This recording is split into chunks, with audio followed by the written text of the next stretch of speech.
तो आज जो हम अपना यूनिट 1 जो है मटेरियल साइंस का जो आपका पेपर है,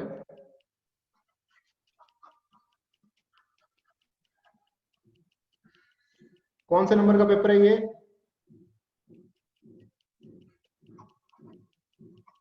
कौन से नंबर का है? Third, fourth, second? अर्चित,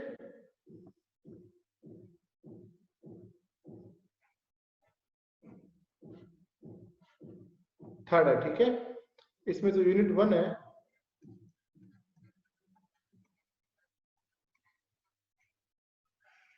वो क्रिस्टल स्ट्रक्चर के ऊपर है आपके।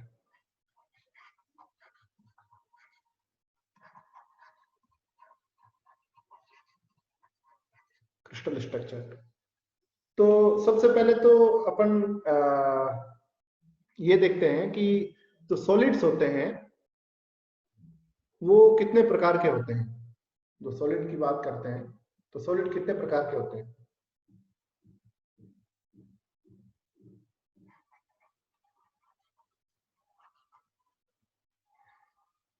मैटर कितने प्रकार का होता है?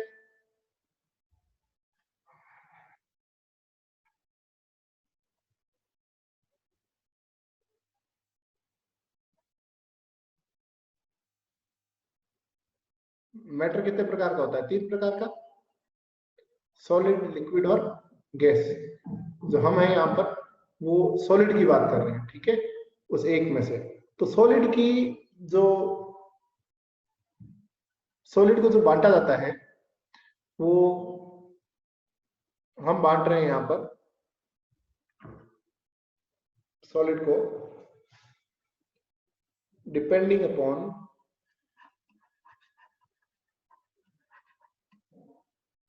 यस हंसराज, हंसराज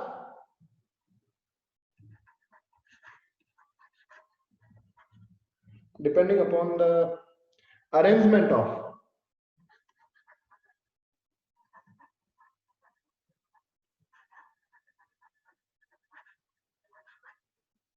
एटम्स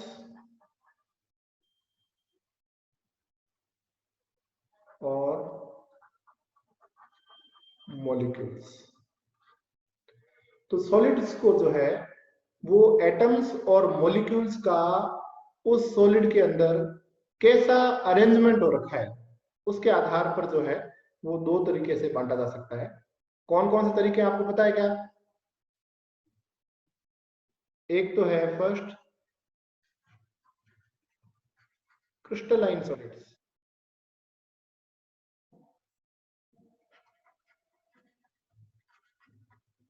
और दूसरा है नॉन क्रिस्टलाइन सॉलिड्स। ये जो नॉन क्रिस्टलाइन सॉलिड्स हैं इनको अमोर्फस सॉलिड्स भी कहा जाता है। तो ये जो डिफरेंस आपने देखा, ये डिफरेंस किसमें है कि जो ये सॉलिड्स के जो एटम्स होंगे या सॉलिड्स के जो मॉलिक्यूल्स होंगे उनका जो 3 डायमेंशन में अरेंजमेंट है उसके हिसाब से एक को तो हमने नाम दे दिया क्रिस्टलाइन सॉलिड्स, दूसरे को नाम दे दिया नॉन क्रिस्टलाइन सॉलिड्स और अमोर्फस सॉलिड्स। ये जो क्रिस्टलाइन सॉलिड्स हैं इनकी क्या विशेषता है, कैसा अरेंजमेंट होता है? अरेंजमेंट के ऊपर फर्क है ना। तो इनका जो अरेंजमेंट है वो जो एटम्स और मॉलिक्यूल्स का अरेंजमेंट कैसा होता है? रेगुलर और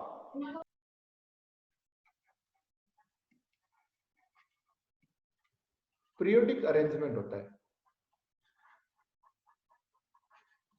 इनमें कैसा अरेंजमेंट होता है? क्रिस्टलाइन सॉलिड्स में रेगुलर अरेंजमेंट होता है और पीरियोडिक अरेंजमेंट होता है। मतलब पीरियोडिक मतलब जैसे आपने देखा है पीरियोडिक फंक्शंस, तो पीरियोडिक फंक्शंस कैसे होते हैं?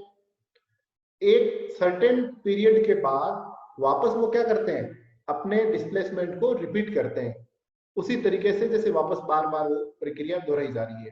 यहां पर पीरियोडिक अरेंजमेंट से मतलब स्पेस में पीरियोडिसिटी से है। स्पेस में मतलब कि एक सर्टेन डिस्टेंस चलने के बाद यदि आप किसी भी डायरेक्शन में एक्स वाई जेड या रैंडम कोई भी डायरेक्शन में चलते हैं, तो एक छोटी डिस्टेंस चलने के बाद वापस आपको वैसा ही अरेंजमेंट मिलना शुरू हो जाएगा। इसलिए इसे बोलते हैं पीरियोडिक अरेंजमेंट या रेगुलर अरेंजमेंट। रेगुलर क्यों? क्योंकि व्यवस्थित है, सब कुछ एकदम रेगुलराइज्ड है, इसलिए पीरियोडिक और रेगुलर अरेंजमेंट।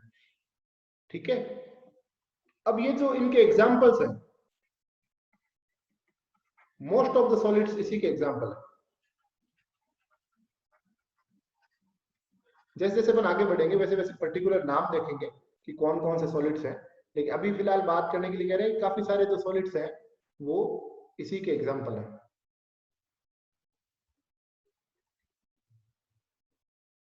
ठीक है, आगे चलते हैं।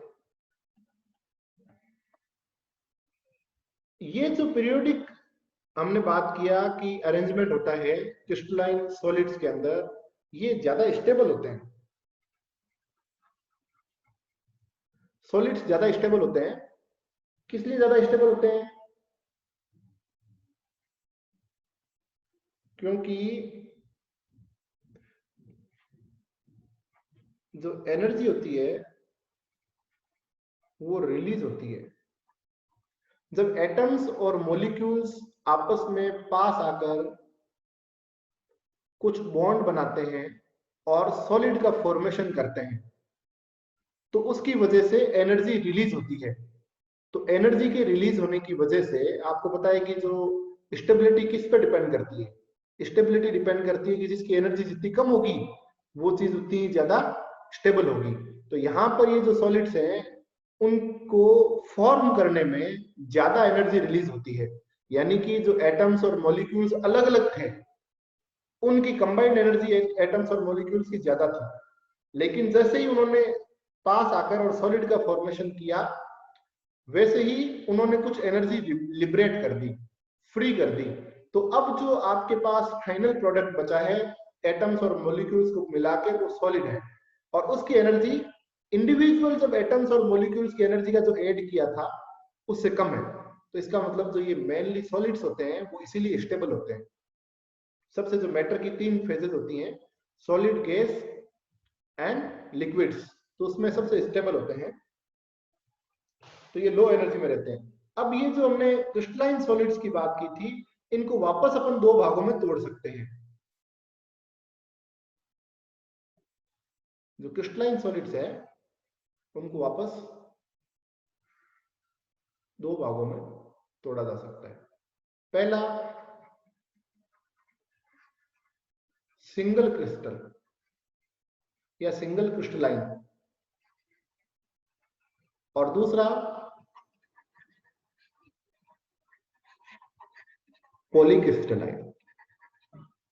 तो जैसा कि नाम से पता लग रहा है कि ये जो क्रिस्टलाइन सॉलिड्स हैं उनका पहला प्रकार है सिंगल क्रिस्टलाइन, और सिंगल क्रिस्टलाइन सॉलिड्स या सिंगल क्रिस्टलाइन कंपाउंड वो है जिनके पूरे मटेरियल के अंदर एक ही प्रकार की पीरियोडिसिटी या एटम्स और मॉलिक्यूल्स का एक ही प्रकार का arrangement throughout the whole molecule पाया जाता है।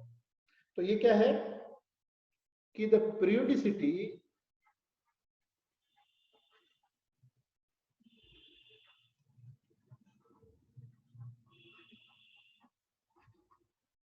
extends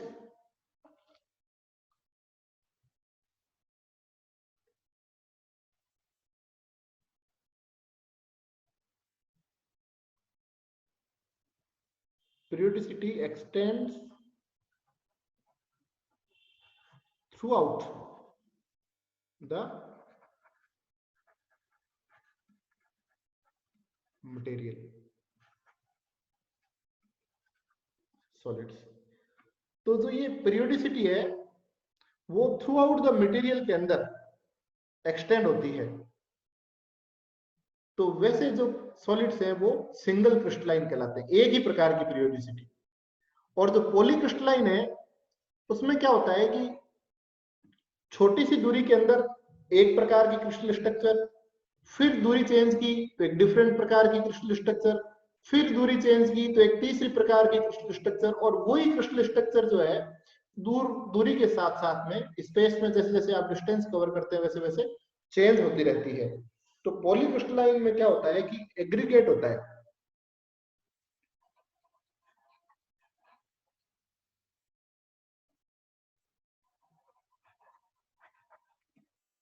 aggregate of a number of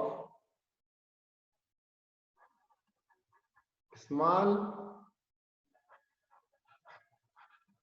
crystallites with random orientations and separated by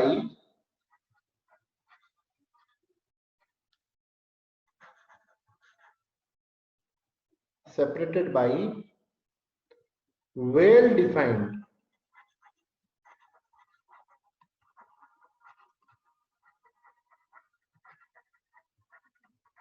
boundaries. तो पहला जो था उसमें तो क्या था, एक ही प्रकार की पीरियोडिसिटी, एटम्स का एक ही प्रकार का अरेंजमेंट, वो तो सिंगल क्रिस्टल। इसमें क्या होता है, छोटी छोटी दूरी के साथ aggregate of a number of small crystallites with random orientation separated by well defined boundaries. मतलब जैसे कि इसको एग्जांपल लेके देखें दोनों का, तो सपोज करो, थोड़ा ऊपर ले लेते हैं, जैसे कि यहां पर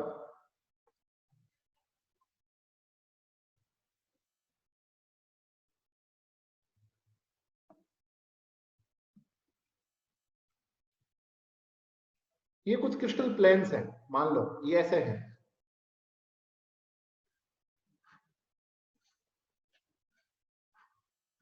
ऐसे कुछ क्रिस्टल प्लेन्स हैं, और पूरी सॉलिड के अंदर जो क्रिस्टल प्लेन्स इसी प्रकार से बैठे हुए हैं, और ये मान लो कि सॉलिड की कोई बाउंड्री है।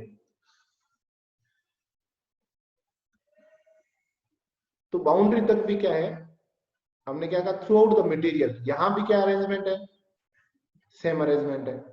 और ये 3 डायमेंशन में है, एक तो अपने को 2 डायमेंशन में रहा है, लेकिन ये प्लेन्स जो है वो इसी रूप में यहाँ पर पूरे क्रिस्टल के अंदर बैठे हुए हैं।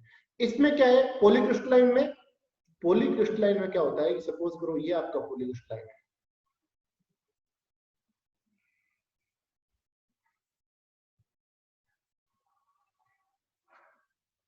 ठीक है।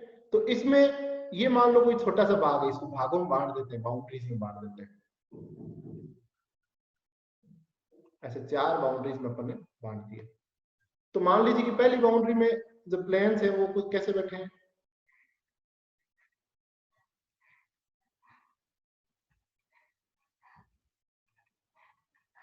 तो इसमें तो पीरियोडिसिटी है, लेकिन किसी एक डायरेक्शन में है, किसी एक ओरिएंटेशन में है। फिर यहां पर ऐसे हो गए,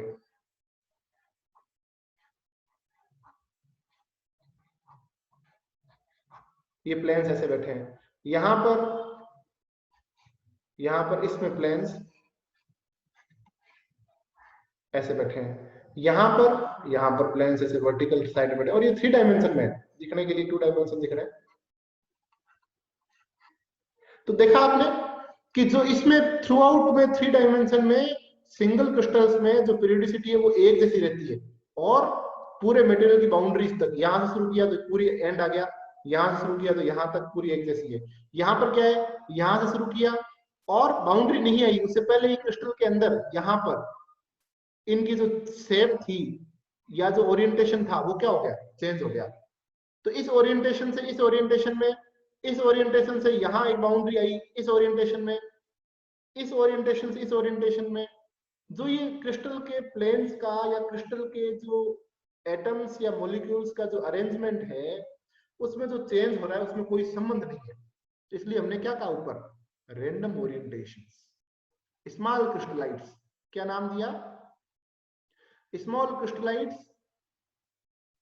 with random orientations separated by well defined boundaries. तो ये जो बाउंड्रीज यहां पर बना रखी है, मेरा पेन घूम रहा है, आपको दिखाई दे रहा है, ये पहली बाउंड्री,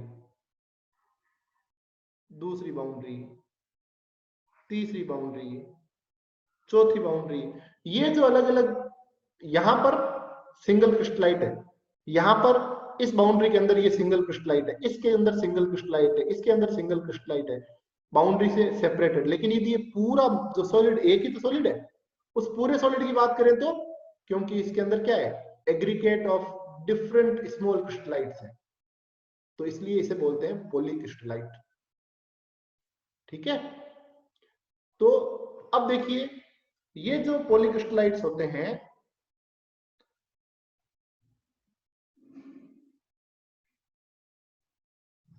ये जो क्रिस्टलाइट्स होते हैं एक प्रकार के, जैसे यहां पर एक है, यहां पर दूसरे प्रकार के हैं, यहां पर तीसरे प्रकार के हैं, यहां पर चौथे प्रकार के हैं। इन सिंगल जो अलग अलग क्रिस्टलाइट्स हैं उनको कहते हैं ग्रेन। आगे से वर्ड याद रहेगा आपको, ये यदि आप मटेरियल साइंस में आगे फिजिक्स में रहेंगे तो 100% आपको काम आता रहेगा। ये जो क्रिस्टलाइट्स हैं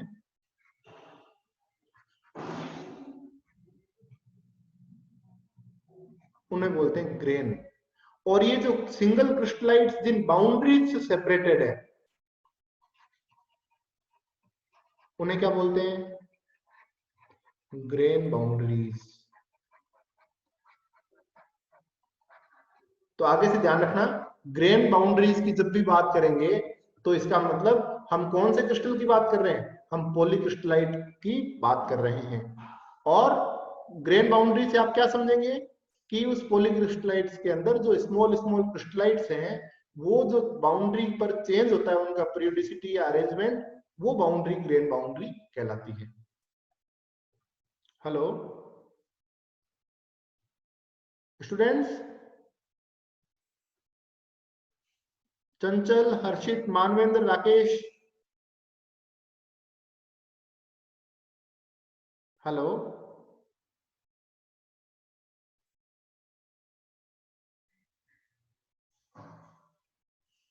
हेलो।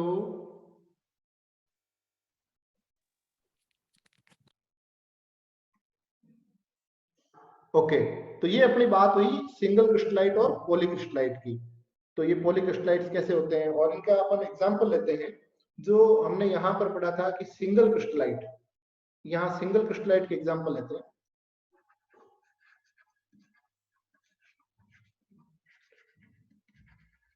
सिंगल क्रिस्टलाइट्स के एग्जांपल पढ़ते हैं। तो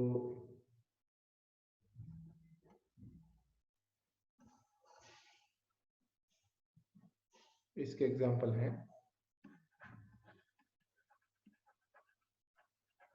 डायमंड, डायमंड इसका एग्जांपल है, क्वार्ट्ज, क्वार्ट्ज इसका एक एग्जांपल है, और माइका।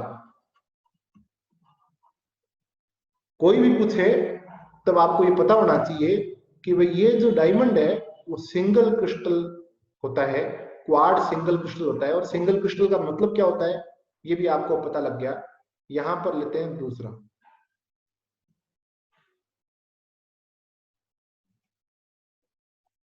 पॉलीक्रिस्टलाइट।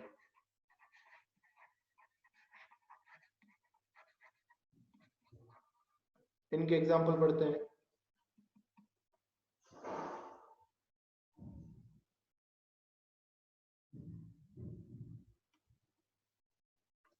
पॉलीक्रिस्टलाइट के एग्जांपल्स हैं most of the metals,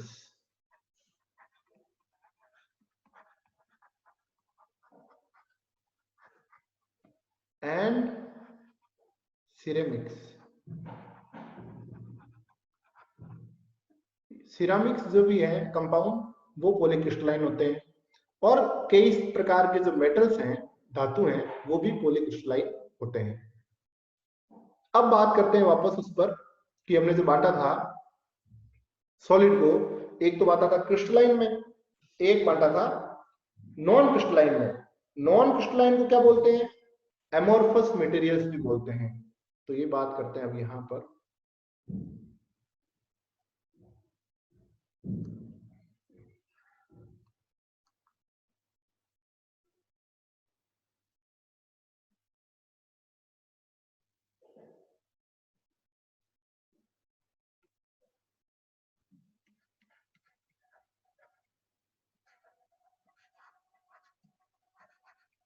non-crystallites, amorphous,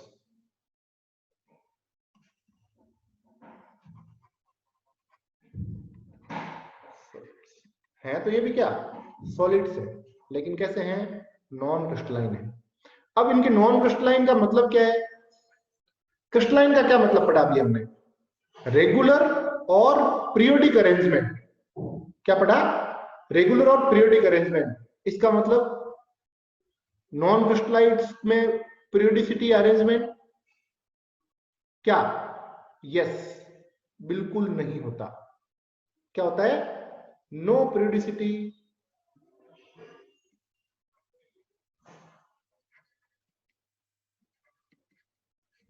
और अरेंजमेंट इन 3 डायमेंशन। किसी भी प्रकार का कोई भी पीरियोडिसिटी नहीं होती, अरेंजमेंट नहीं होता, दो इवन दो कुछ छोटी दूरी पर अरेंजमेंट हो भी सकता है। जैसे मान लो ये प्लेन ऐसे हैं, ये बहुत छोटी दूरी है, फिर इसमें प्लेन्स कुछ ऐसे हैं रैंडम ओरिएंटेशन, फिर इसमें ऐसे हैं, और ये पूरा एक क्या है आपका अमोर्फस है। तो ये ऐसा कुछ मतलब छोटी दूरी पर बहुत स्मॉल डिस्टेंस के ऊपर जो इसमें है, लो एटॉमिक और फ्यू एटॉमिक शॉर्ट रेंज पे होता है। तो ये जो अरेंजमेंट होता है मान लो वो केवल फ्यू एटॉमिक रेंज तक ही होता है। उसमें तो क्या था, सॉलिड में तो अरेंजमेंट्स जो था सिंगल क्रिस्टल में तो same arrangement throughout the material, polycrystalline में सिंगल क्रिस्टल मतलब छोटे छोटे क्रिस्टलाइट्स रहेंगे लेकिन काफी लंबी दूरी तक रहेंगे क्रिस्टल के अंदर। इसमें फ्यू एटॉमिक रेंज, केवल कुछ एटम्स तक ही मतलब जो है पीरियोडिसिटी रहती है, और इसके बाद इसलिए इन्हें बोलते हैं शॉर्ट रेंज।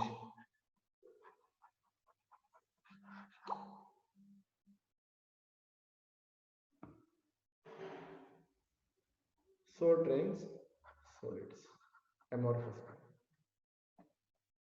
ओके, अब इनका देखते हैं कि भाई ये शॉर्ट रेंज ऑर्डरिंग या शॉर्ट रेंज ऑर्डरिंग भी करते हैं इसको, कि भाई ऑर्डरिंग तो होती है लेकिन बहुत शॉर्ट रेंज होती है ऐसे। तो इनके जो एग्जांपल लेते हैं कि ऐसे एग्जांपल कौन है,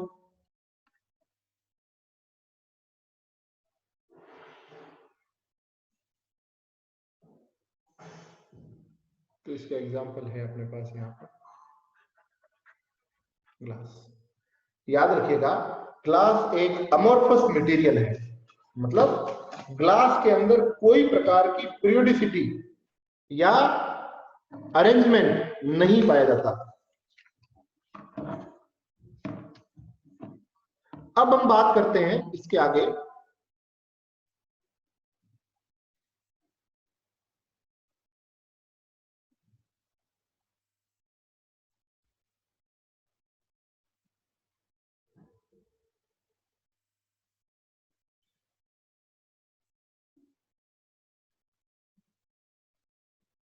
ओके अब अपन बात करते हैं क्रिस्टलोग्राफी की।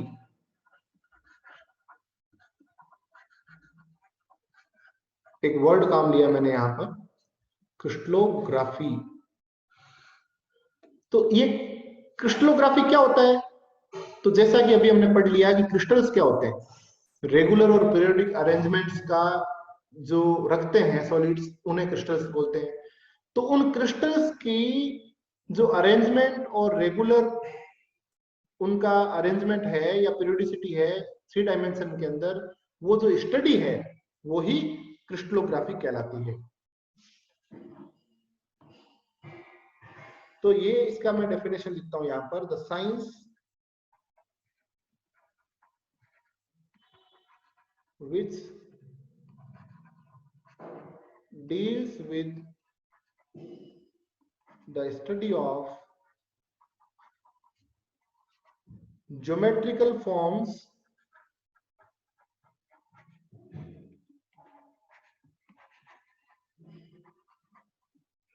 and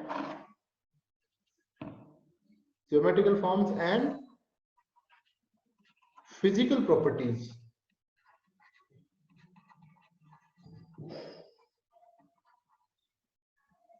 of crystalline solids is known as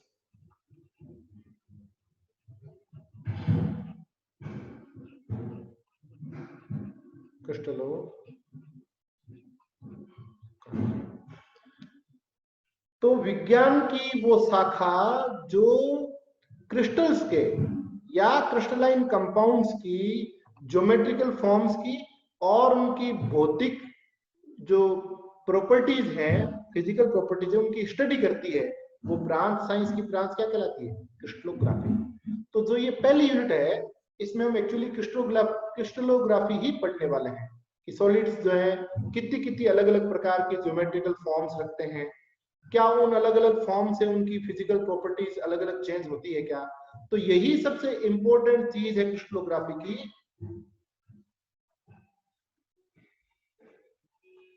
क्यों पढ़ते हैं हम ये सॉलिड्स की अलग अलग फॉर्म्स या सॉलिड्स के अरेंजमेंट्स या सॉलिड की पीरियोडिसिटी में हम क्यों इंटरेस्टेड हैं? The answer is this geometrical forms और the periodicity of the solids or the arrangements of the solids in 3 dimensions affect their physical properties. क्या होता है? The geometrical forms of the solids affect their physical properties. It means different geometrical forms of the different solids will show different physical properties. अलग अलग गुण दिखाएंगे। तो इसलिए since what we are doing, we are trying to find out the different physical properties of the different solids and the हम यही तो करते हैं हम काम, जो material scientists होते हैं, they are trying to find out the different physical properties of the different solids and or different crystallites, and these different properties depends on their geometrical forms. So that's why it is very important to study crystallography. ठीक है, तो ये इसकी importance है कि the physical properties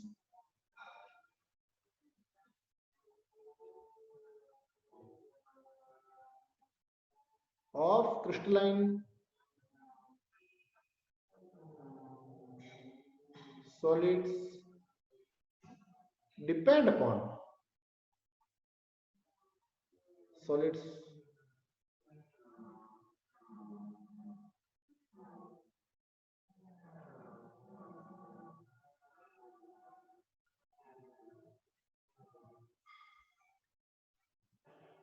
depend, ये काट देता हूँ, depend upon the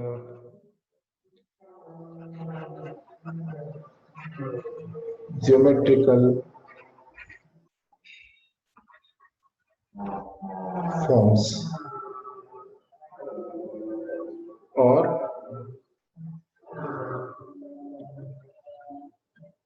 periodicity. तो इसलिए इंपॉर्टेंट होता है कि हम क्रिस्टलोग्राफी का अध्ययन करें। अब अपन आगे चलते हैं, नई चीज शुरू करते हैं। तो अपन क्रिस्टलोग्राफी में सबसे पहली चीज क्या पढ़ रहे हैं? तो आपको सब समझ में आ गया वर्ड्स। अब अपन बात करते हैं क्रिस्टल लेटिस की। Crystal lettuce,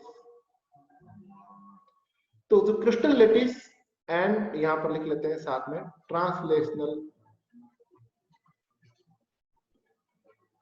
vector. अगला हेडिंग जो है वो अपना इस पे है, crystal lettuce and translational vector.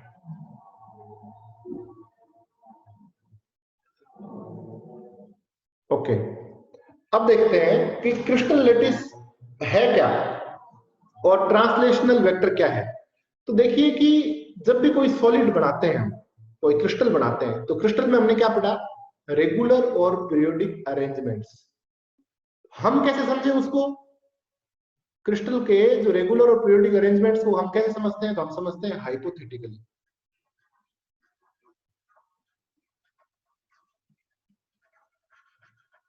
Hypothetically मतलब इमेजिनेशन के रूप में। क्योंकि हम, जैसे मान लो कि आपके पास कोई मेटल है, उस मेटल को तोड़ तोड़ के आप एटम्स तक तो नहीं पहुंच सकते नेकेड आइज से, और फिर उन एटम्स के अरेंजमेंट को आप खुद नहीं देख सकते। आजकल कई सारी डिफरेंट डिफरेंट साइंटिफिक मेथड्स अपने पास है कि जिससे कि अपन ये देख सकते हैं, बट नेकेड आइज से ये पॉसिबल नहीं है। तो फिर आदमी सोचे कैसे? तो साइंटिस्ट हैं, ह्यूमन बीइंग है, how they will think about the actually periodicity or crystal structures or the regular arrangements of the solids or molecules inside this crystal solid। तो उसके लिए हमने इमेजिनेशन के रूप में कुछ प्रयोग किया कि हमने मान लिया कि स्पेस के अंदर कुछ पॉइंट्स होते हैं। मैं यहाँ पर कुछ पॉइंट्स बना रहा हूं।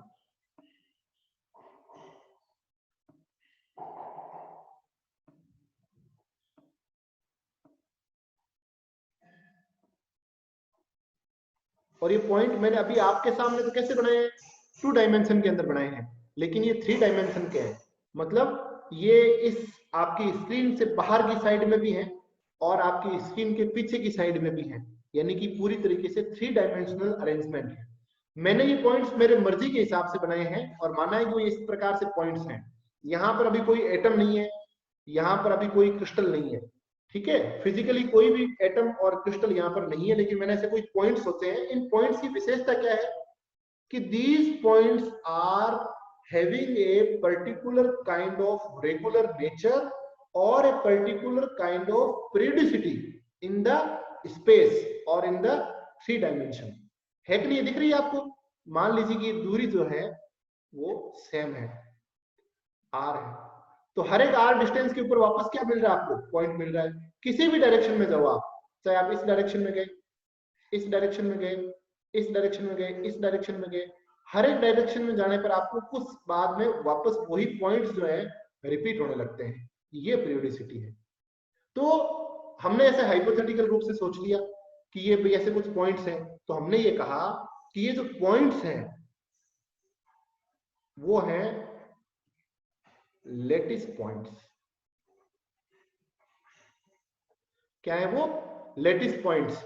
और इन लेटिस पॉइंट्स के पीरियोडिक अरेंजमेंट्स की वजह से, पीरियोडिक अरेंजमेंट इन स्पेस, तो इससे हमें क्या मिलेगा? लेटिस पॉइंट्स के स्पेस के अंदर पीरियोडिक अरेंजमेंट से हमें मिलती है लेटिस। लेटिस पॉइंट्स के मिलने से क्या बनती है? लेटिस। और अब इसको अपन हाइपोथेटिकल को कब कहेंगे कि ये क्रिस्टल बन गया?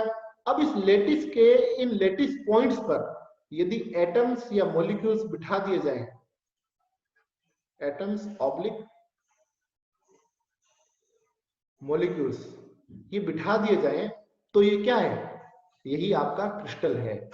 तो lattice points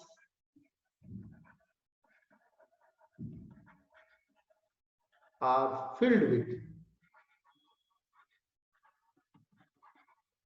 atoms oblique molecules that will give you crystal। तो अब आपको बात समझ में आ रही है कि लेटिस क्या होती है, लेटिस पॉइंट्स क्या होते हैं और क्रिस्टल क्या होती है। सपोज करिए, इसको एक एग्जांपल के रूप में समझते हैं, फिजिकल एग्जांपल के रूप में।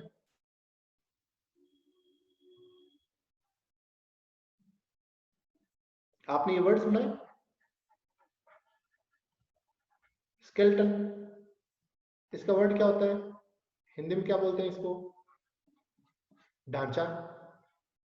हमारा कंकाल आपने देखा है, ह्यूमन बीइंग का कंकाल, तो वो जो कंकाल है वो क्या है? वो लेटिस है। और उस कंकाल के अंदर जो आपको हड्डियां दिखाई दे रही है, वो हड्डियां क्या है? लेटिस पॉइंट्स हैं।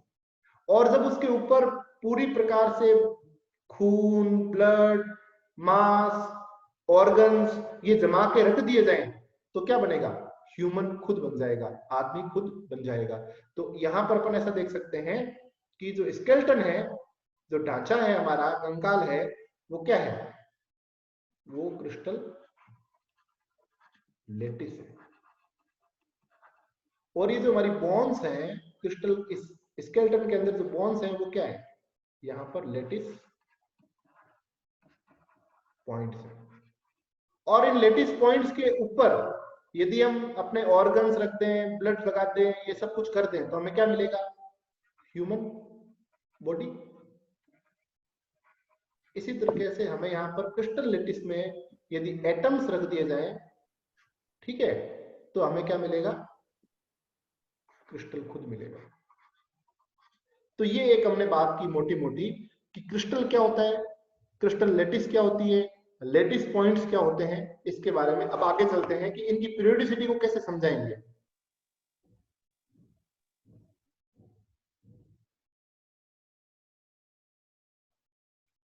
इसके लिए अपन क्या करते हैं, हमने क्या कहा, क्रिस्टल की सबसे बड़ी विशेषता क्या है? पीरियोडिसिटी। उस पीरियोडिसिटी को नापने के लिए या उस पीरियोडिसिटी को जानने के लिए कुछ तो हमारे पास होना चाहिए।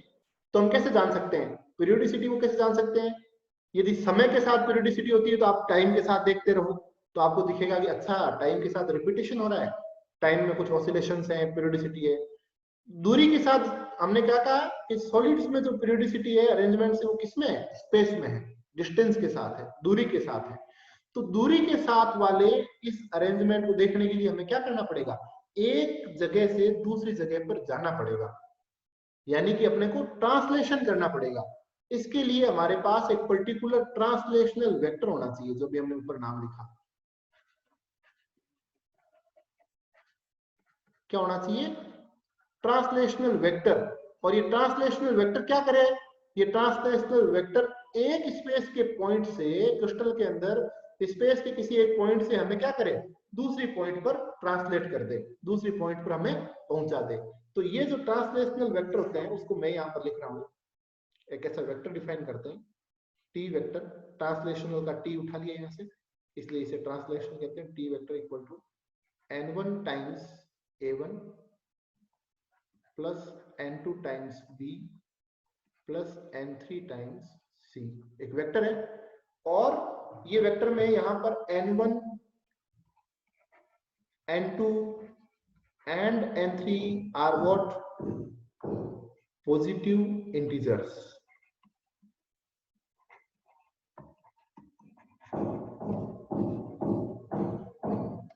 ये n1, n2, n3 क्या है? आर्बिट्री, पॉजिटिव नेगेटिव भी ले सकते हैं आप, दूसरी तरफ भी जा सकते हैं, इंटीजर्स मान लेते हैं इनको कि ये इंटीजर्स है, ठीक है। और ये जो t है,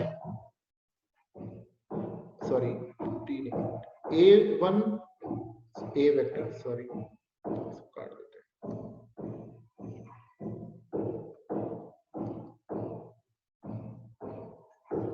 a b एंड c, ये जो वेक्टर्स हैं इन्हें बोलते हैं फंडामेंटल ट्रांसलेशनल वेक्टर्स।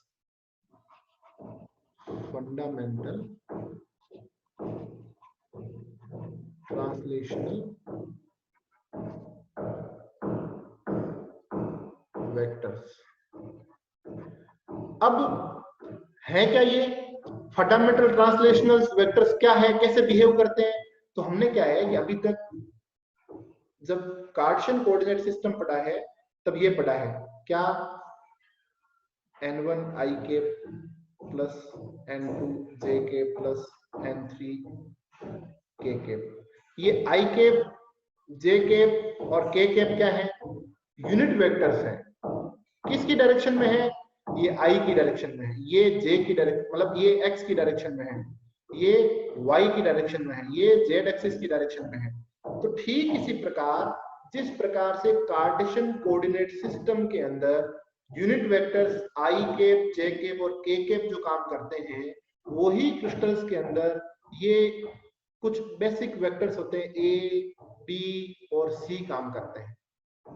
ठीक है, जिन्हें फंडामेंटल ट्रांसलेशनल वेक्टर कहते हैं। तो ये क्या है, ये हमें स्पेस के अंदर मूव कराते हैं। आईजेके क्या करते हैं, आईजेके के मल्टीप्लिकेशंस में हम एक इस पॉइंट से दूसरे पॉइंट में स्पेस में मूव कर सकते हैं।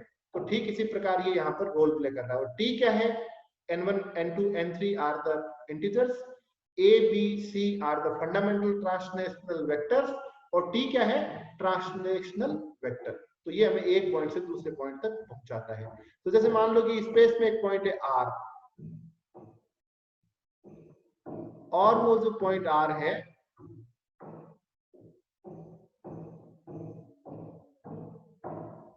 हेलो हर्षित,